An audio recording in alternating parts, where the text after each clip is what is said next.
Hi, my name is MacDonald and I've worked in the energy industry for 28 years almost. In Victoria back in the early 90s, the Kennett Liberal government sold off and contracted out our energy assets and services while promising cheaper prices and better services. What privatisation has actually delivered is the exact opposite.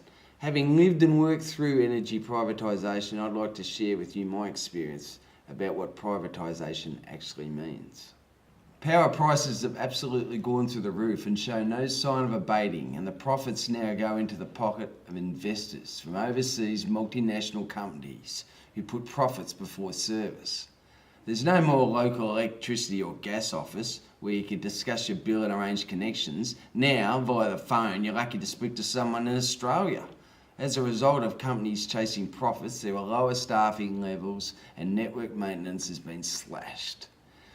We now have widespread blackouts even when there aren't storms. Work that one out, and it takes much longer to make repairs and fix faults. It costs money to be safe. Some employers do it better than others. Black Saturday fires being attributed to lack of upkeep on power lines in the network. That's a sad thing. That was proven to be the cause for some devastating and deadly fires.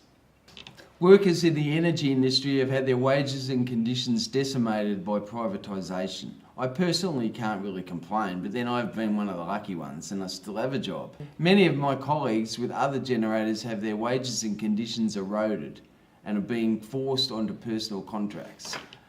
There are now expectations for employees to take on more work because there are less people to perform ever-increasing workloads. Also, the scope of work performed is greatly reduced as decisions are made to reduce plant maintenance, full stop, unless it is directly related to immediate generation reliability or health and safety. In short, less maintenance is done, meaning diminished work opportunities for specialist outage and maintenance shut workers. Since privatisation, many companies only pay a bit of lip service to health and safety. I've been lucky working with a company where there are vocal and proactive health and safety reps. Without them, this area suffers greatly. Our local community in the Latrobe Valley has been devastated by privatisation. Empty shops, ghetto areas, falling real estate values, increase in crime, unemployment, greater needs for support services and charities. Some 7,000 to 8,000, maybe 10,000 jobs were lost in the Latrobe Valley in the 90s when it all started. Our children not having much of an option anymore for local employment. It's hard for locals to speak in glowing terms about their local region because of the social degradation as a result of privatisation.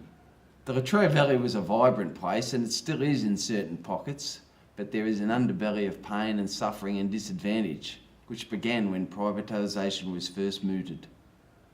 Gippsland was once a vibrant region built on the back of the energy industry. Now it's viewed in dimmer terms.